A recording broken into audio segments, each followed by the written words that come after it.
And we're back. We are going to be doing small engine stuff today. We ordered, only the finest of parts off Amazon for the Predator 212 that was on the boys' quad last year or last season when we were drag racing.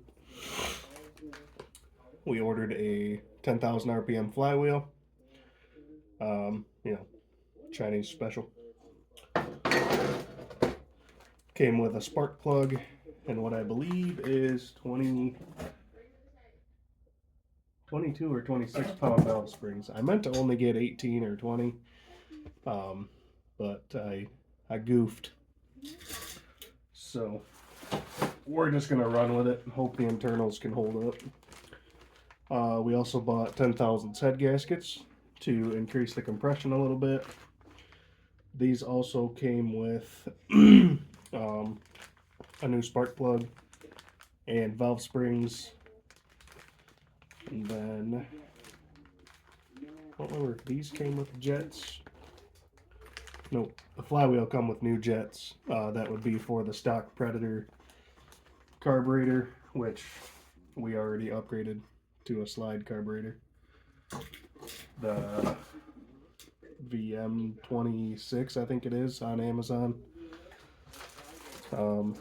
Yes, I know there are better name brand materials I can buy. I just go with what's cheapest for this one. If it works out well, then maybe we'll spend more money. Hopefully by then we'll be into bigger vehicles anyway. I also ordered up side cover gaskets, 2 sets apparently.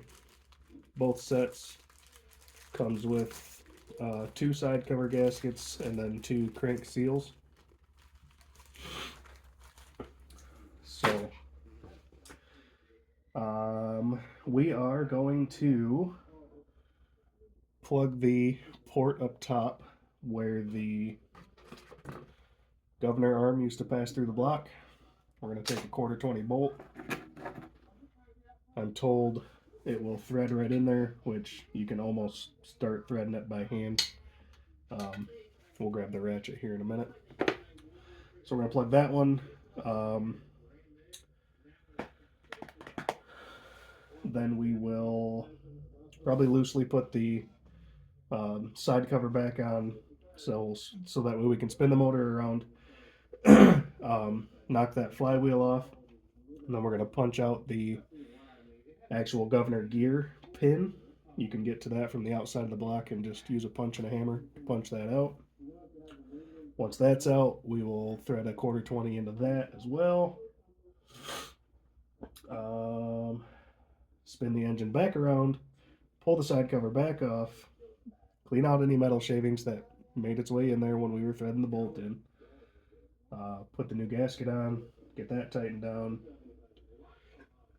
Excuse me.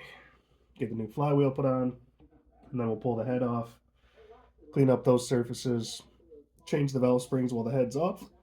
Excuse me. And then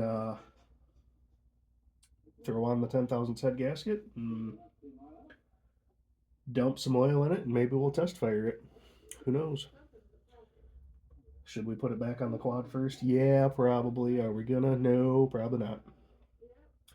All right, let's hop to it.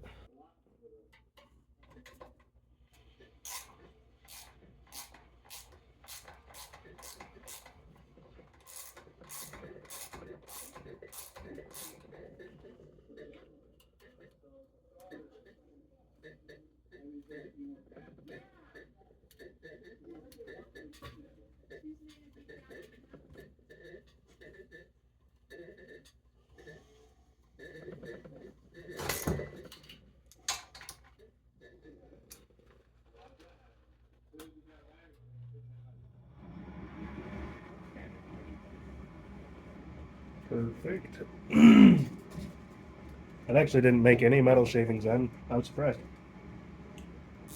So that's in there. Slug her up. Yep. Good. Perfect.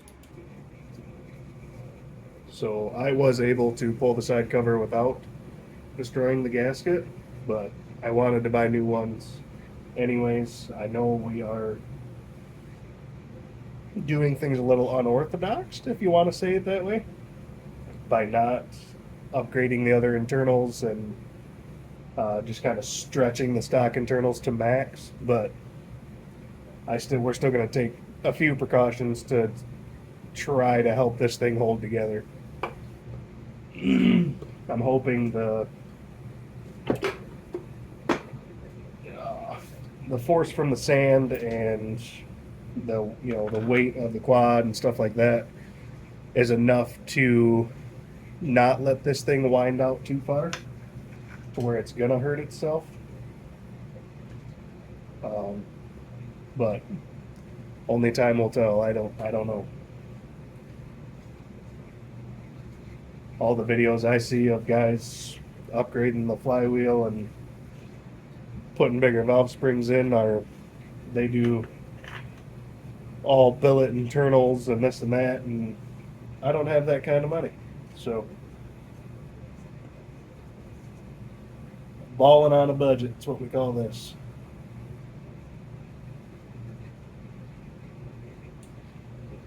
All right. That'll be tight enough. I just wanted it to hold the internals kind of where they're supposed to be, because this next part gets a little violent.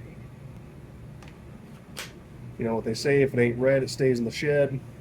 That's the wrong kind of red, but hey, it's better than nothing.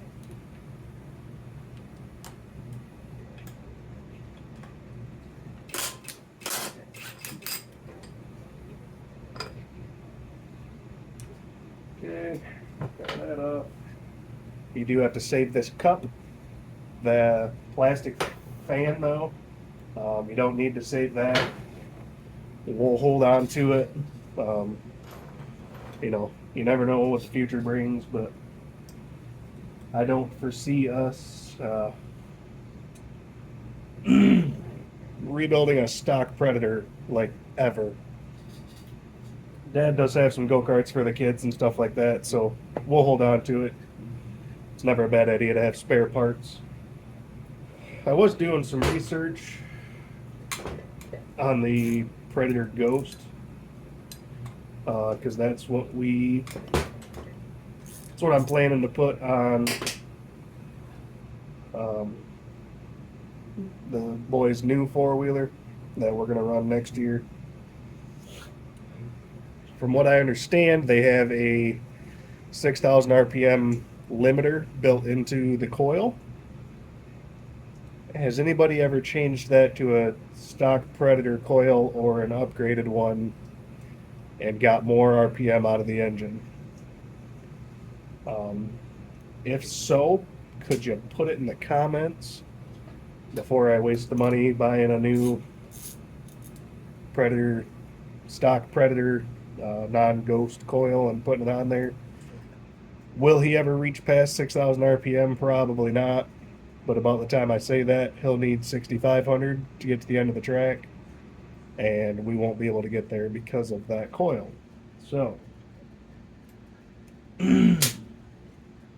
just like to try to eliminate that as a possibility of slowing him down. Okay.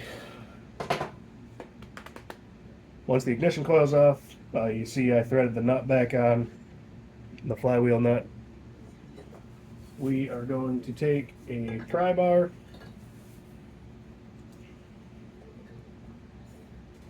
pry gently,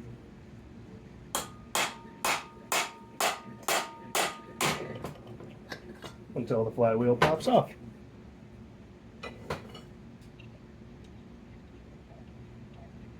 But you definitely want to put that nut back on there so you don't mar up the threads, because that would be bad. That aftermarket flywheel did also come with offset keys, so we can actually change out the key that's on the crankshaft here and advance the timing. I'm not going to do that yet. I'll open it back up if we want to advance the timing, but I don't like I was saying, I don't want to push the internals any harder than we're already planning to. So let's not do that.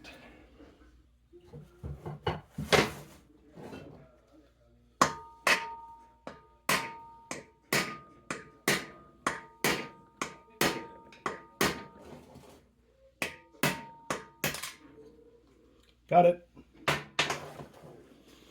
I heard everything hit the block. I don't know if you guys could hear that or not, but okay, that's out. We need to thread this guy in. I did see people say you can crack the block doing this. So to lessen the chances of that happening, do it in a warm place where the engine is not frigid cold. You want the aluminum to be somewhat warm, room temperature at least. Just to eliminate the chances of cracking the block. You could also simply tap the hole if you wanted. But I didn't want to, so we didn't.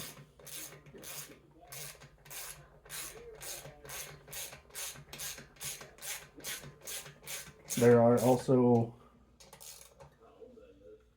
more things you can do internally, like when you take that side cover off. I didn't feel like messing with the camshaft. Will we change it eventually? Maybe. But I didn't feel like messing with it this go around. So I didn't want to pull the crankshaft or anything like that. Have to undo the connecting rod. But if you pull the crankshaft completely out, you can take that governor gear off. Less rotating mass. More horsepower. All right, let's spin the engine back around. We'll pull that cover off and remove the governor internals, and then I think we're on to pulling the head. When you're pulling this side cover, if you tip the engine kind of on its side or completely up, that will lessen the chances of the camshaft coming out with the side cover. Sometimes it likes to slide out with it. Not a huge deal if it does come out. You just have to make sure your lifters, if you will, lifter buckets down in the bottom, you got to make sure those go back in, and then you line the two dots up. There's one on the crank and one on the timing gear. Easy peasy lemon squeezy. Nothing to it. That's the governor gear, which is why we're removing it. So it has a little metal sleeve that sits down inside, and then these weights, as it revs up, slide out and then close the throttle back off. And that's what, when these engines are stock, if you just rev them to the moon, it'll sit there and it'll float the RPMs a little bit. That's what it's doing. But you can't leave this inside if you're going to spin more RPM, because those weights will bust that plastic. And then you have shrapnel inside your engine, and it's not going to end well. There is a washer back here that sits behind the governor gear on that stud that we pressed out. You want to make sure to remove that. There's also a washer up top for the governor arm. When you pop that out, it does take a little bit of finesse to get it out of there, but it will come out without pulling the internals. There's a washer on the bottom, on the inside, and it looks just like this. You do not want to leave that in there. So usually they're greased right to it so that they stick. Make sure you pull that out. If you don't, you will have a very, very bad day.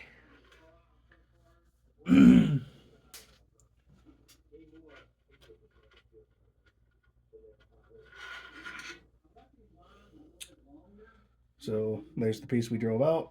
It's just a pressed in stud, if you will. Junk, don't need it.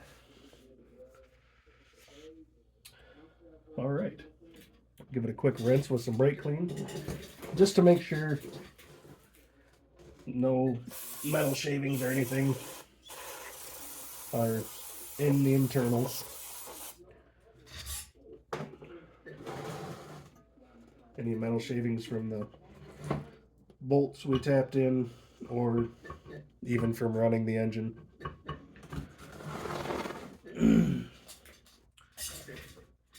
Just want to eliminate the chances. These internals are already going to be holding on for dear life.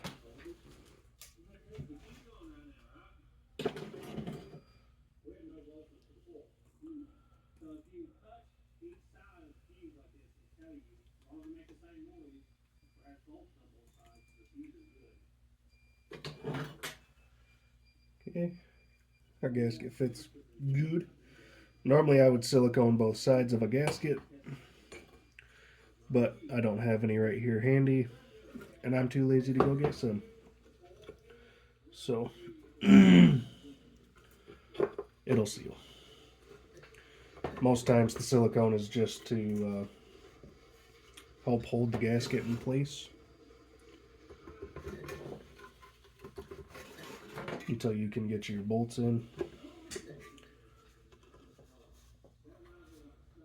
And it does add a little bit of sealing property, but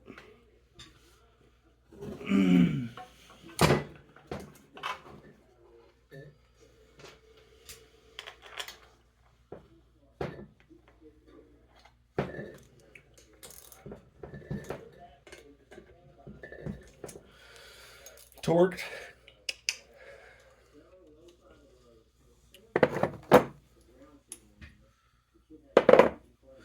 I believe those are supposed to be 17 foot-pounds, give or take.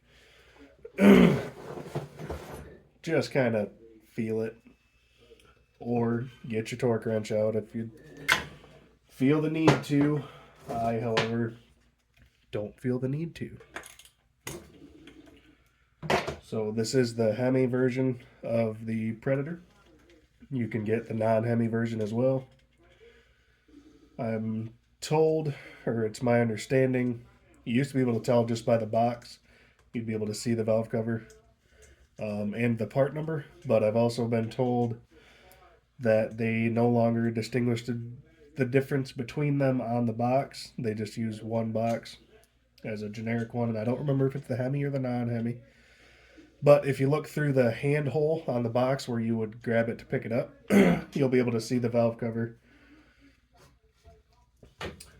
And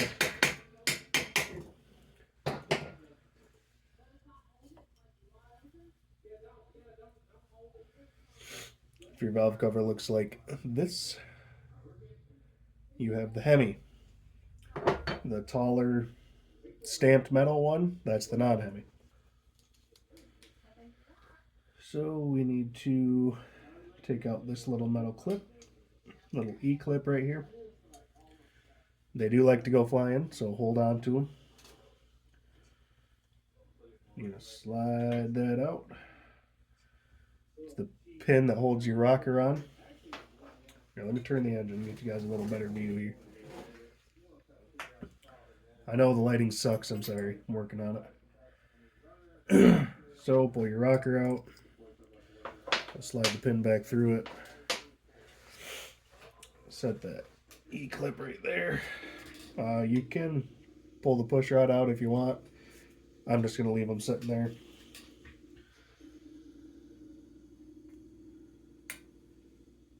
Pull the E-clip out the other side.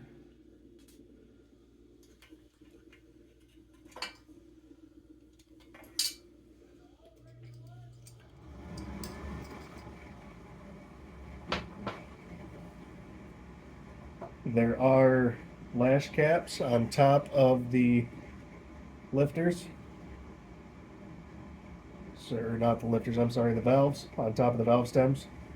So you'll want to make sure to pull those and make sure to put them back on.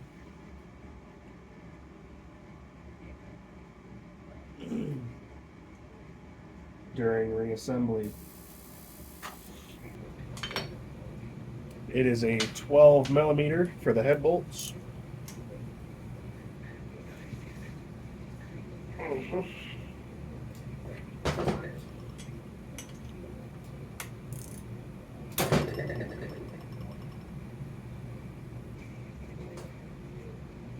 My goodness. I don't have a 12 millimeter half-inch drive, otherwise I'd have just used the impact. I don't know if I have an adapter here. I might. Oh well, I got it. You can do it with a ratchet. It is possible. I want to pull the heat shield because it is bolted to the head in two different spots. Just makes the head easier to pull without the heat shield on it. You do want to make sure to put the heat shield back on. It is rather important. It works with the side cover so that the fins, as the flywheel's spinning, blow air through the engine to keep it somewhat cool.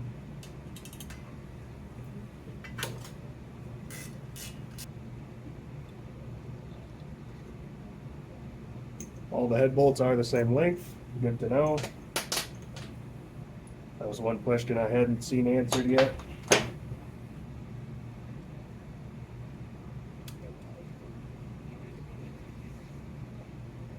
How were we burning? Not too bad. This engine was run mostly on rec fuel.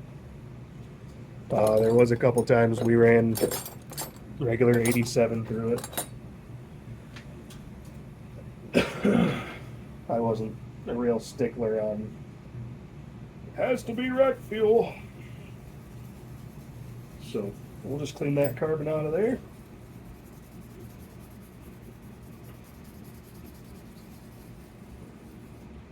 Just for the heck of it. Spray her down. Good to go.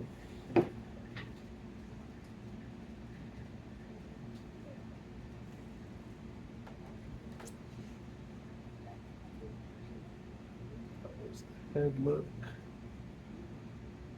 Combustion chamber's not too bad.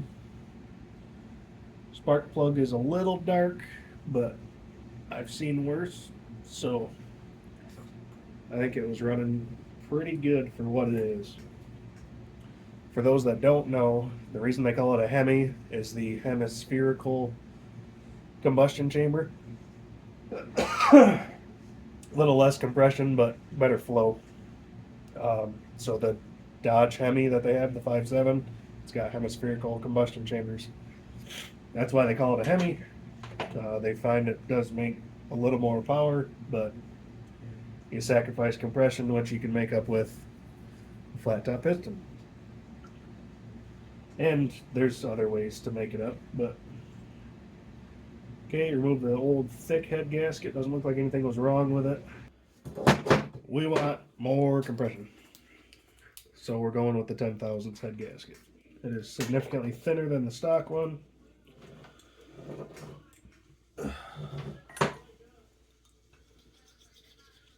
I do believe in one of the videos I was watching, Redbeard's Garage is where I got most of my knowledge about this build specifically.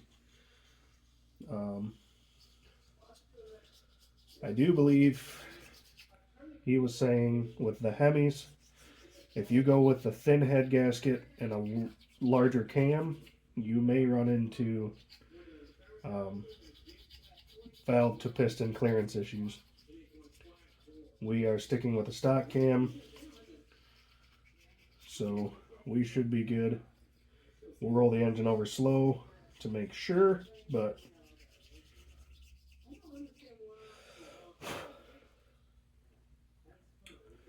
I have also heard rumors of taking these engines and rub the head on a flat piece of sandpaper like on this table, take the sandpaper down, rub the head, get some crosshatch on it, same thing with the block. Then you don't need head gaskets at all. It's an old racing trick. Before anybody freaks out, because we're going to be stretching this engine to the max and the internals could give up, these engines are cheap. So we're just kind of seeing what the limitations are and want to get a little more power out of it. So that's what we're doing.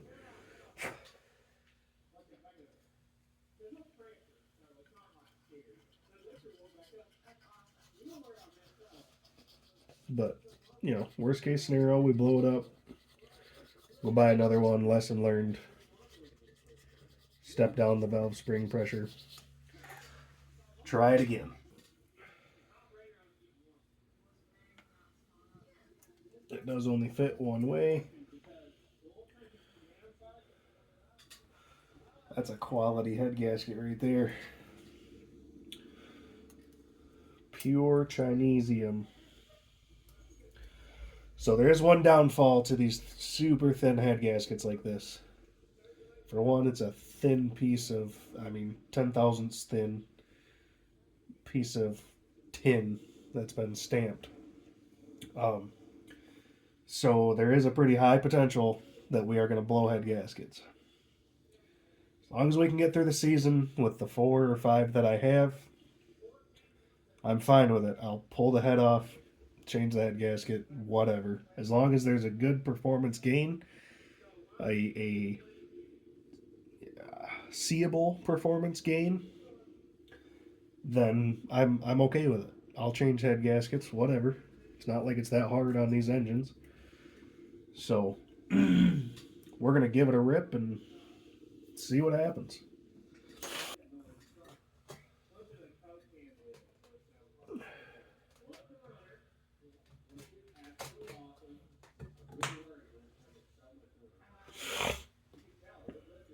Valve springs. But wait, you didn't lap the valves. Shush. It's fine. You guys seen the inside of that combustion chamber. Nothing wrong with it. The engine's not that old. It's not like the engine's sat for a long time. You don't have to lap the valves every time you tear it apart. You only have to lap the valves if you have sealing issues. We are more than doubling the spring pressure. Stock. Aftermarket. See the thickness difference? That's why we're upgrading. Woo, that's going to be fun to get back on there.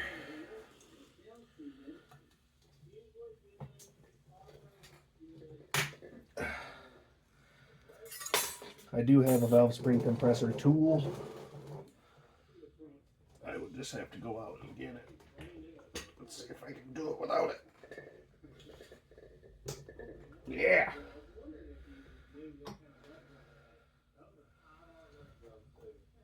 Man, am I afraid of that punching me in the face.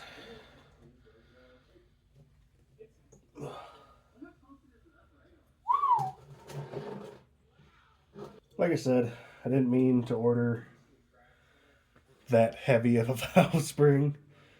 But it's what we've got. I could have swore it said 18 or 22. But nope. Ended up with 26s.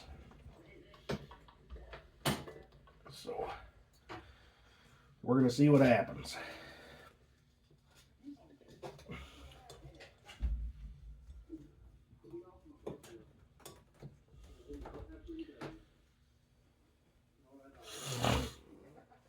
There.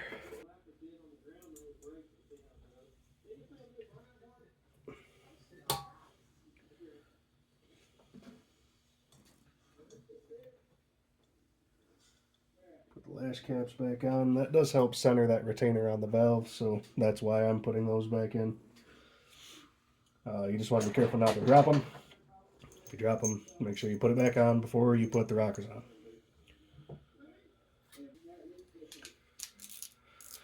Alright, once again, we'll torque these down.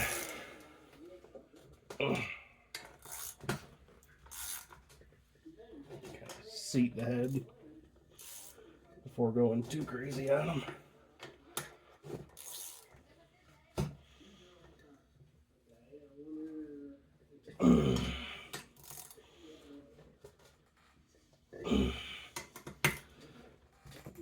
There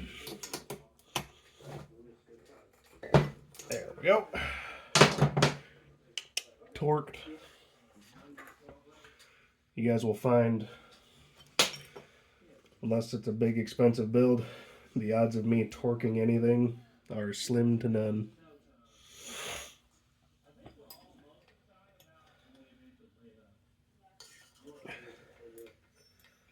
I have learned my lesson a couple times of things you definitely have to torque, but there's also a lot of things that you don't have to torque.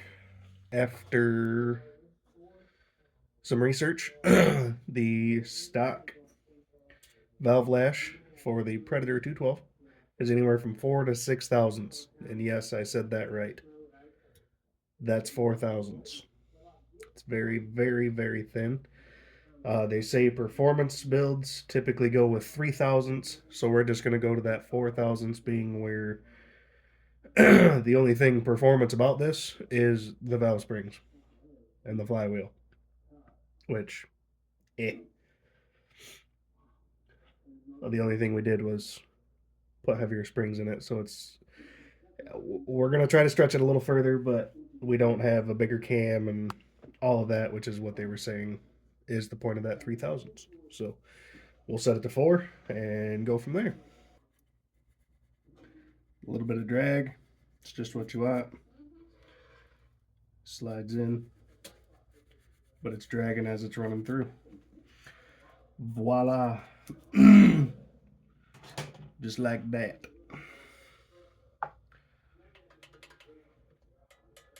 Valves are lashed.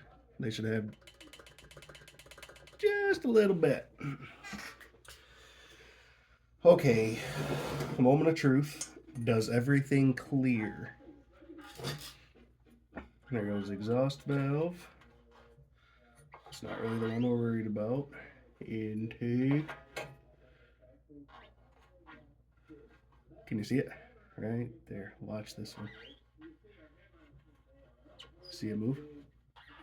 Just after the intake. It's the compression release.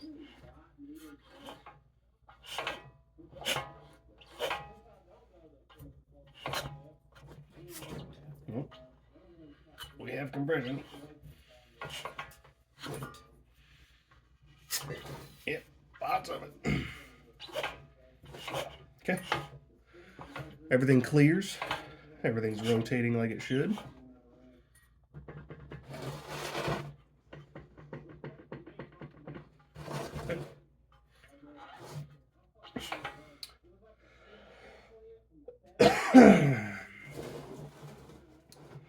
Let's put our coil back on. And this one I'm probably going to catch a little bit of grief on, but let me show you how I was taught to do it. To set the proper gap on your ignition coil between the flywheel and the coil, you're going to grab your favorite business card, just one out of your wallet. This one's Drivetrain Specialists. They did us good on the drive shaft, so I'm sure they'll help us set the timing right on this here Predator motor.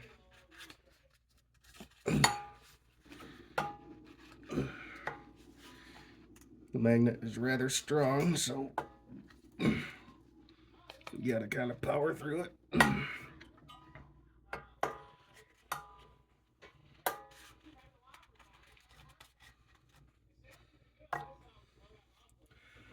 Just like that.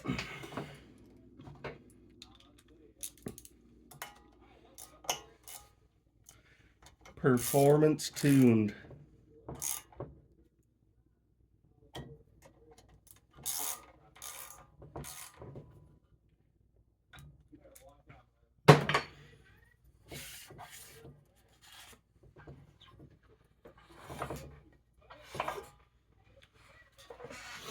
I think most guys I've seen that actually use feeler gauges for them set of about 40 thousandths. Okay, old spark plug. Not bad on color. A little dark, but it's got some brown to it. So we've seen worse. We've seen worse. We're gonna throw in the new Chinesium. It's red. It's got to be better, right? Throw our valve cover back on. Yes, I know I broke the valve cover gasket. I am not super concerned with it right this second, and I will fix it before the engine goes back on the quad.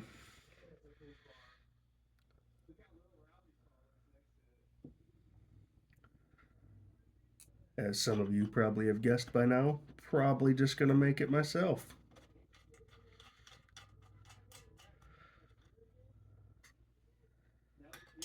I am not against making them out of silicone if you have to, but I've got gasket paper around here somewheres.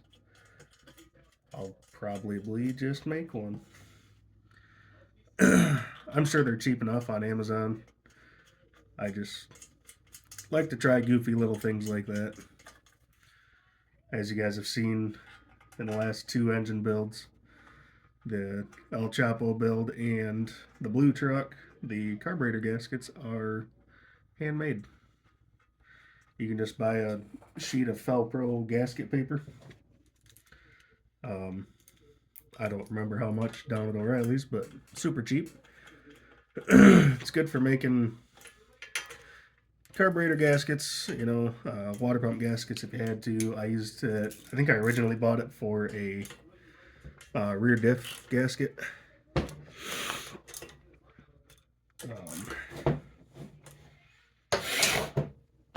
So you can use it for that kind of stuff. It'll work just fine for a valve cover gasket. It's kind of like cork material, but a little more rubbery than the old school cork ones. I did make a custom sticker for it with the Sasquatch Garage logo. I thought that looked pretty cool. So we will throw this on there. And there we have it. Fully reassembled Predator 212 that has been torn apart down here. I don't know, probably a month or so, maybe a little more. Before we test fire this, still some gas in the carburetor. We are going to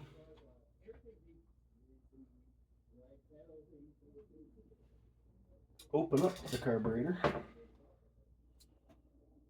and put bigger jets in it. So it ran pretty good with the jets that are in it.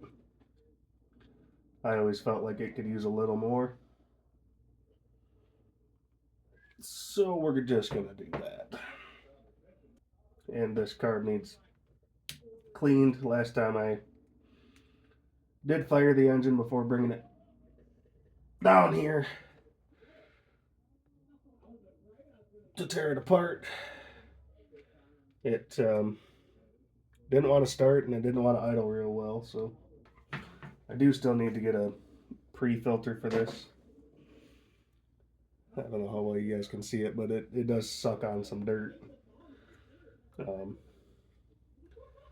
Being that it's a sand drag strip, sand is a fine enough particle to soak right through these filters.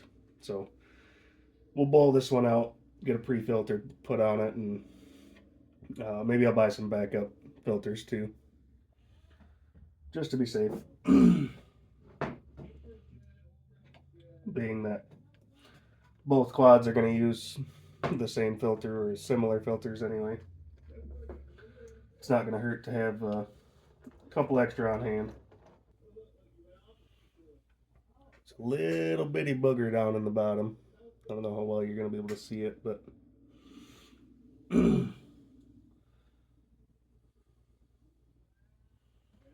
set that guy up there.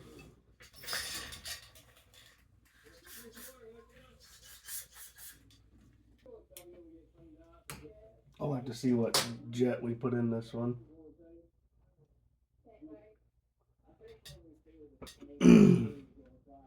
Pulled the whole emulsion tube. We're going to blow that out, make sure that's clean.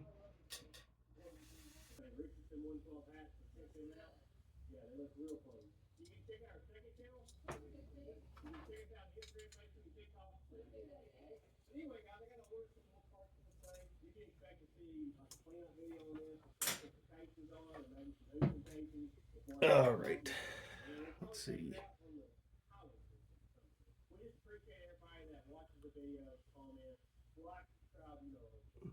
It's got a 105 in it right now. If I remember right, when we bought this carburetor, it came with a bag of jets and extra gaskets and stuff. And if I remember right, the biggest jet they sent us was a 125, so that's where we're going. You're not going to be able to see it, but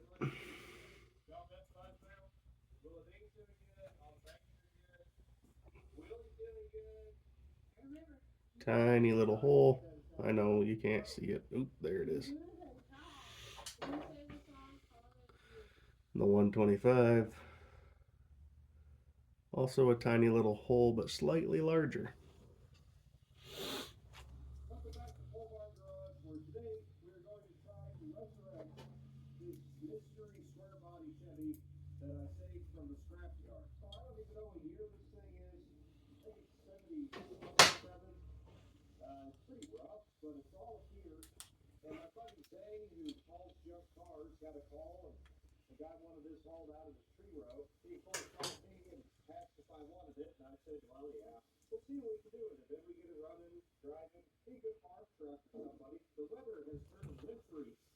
Pull the idle jet.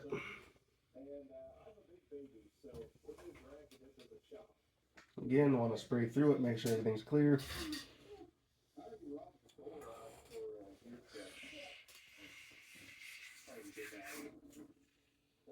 Spray through the carb, make sure everything's clear.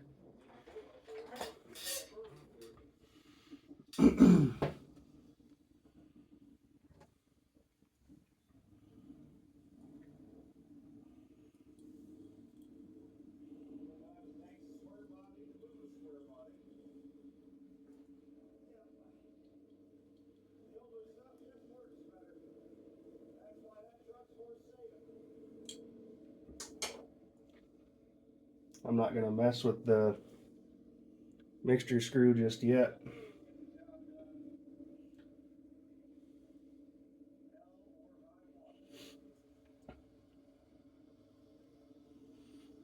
We'll worry about that once we actually get the engine running. Needle and seat still moves free. So let's reassemble and we'll see if she barks off on some brake clean. I don't have any gas at the moment. At least give us an idea of everything's back in place and gonna work nicely together. All right. Open the slide. Give her a little toot toot.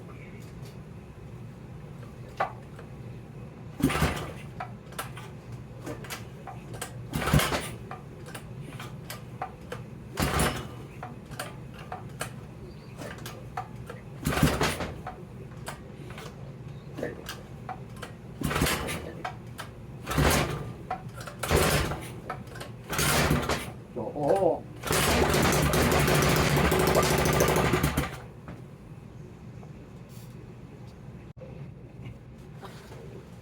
And there we have it. Rebuilt Predator 212. Rebuilt. Didn't really do much other than remove the governor, put the bigger valve springs in it, and the thinner head gasket. It does have quite a bit more compression, so the odds of the kids being able to start this one are about yay big, but that's okay. We'll make it run well enough they don't have to worry about trying to start it. So thanks for tuning in this time around, and next video we'll get this put on the quad and I'll go rip it around the yard, see if it'll carry me around, see how much performance we gained with the bigger valve springs, see if it'll move me better. I know last year he was doing like 35, almost 40 by the end of the strip, which is plenty enough for the kid, you know. But he's like me and likes to go faster. Actually, we're gonna have a new kid running this one next season, but he's pretty good at ripping it around the yard already. So this little bit of performance gain shouldn't be too much for him. If it is, we'll put a throttle limiter on it or something and teach him how to control it. And it's bracket racing. You don't have to go as fast as you can. You just got to be consistent with what you do. So appreciate you guys tuning in. Check in next time for the performance test on this. We'll catch you guys later and get you backside trackside.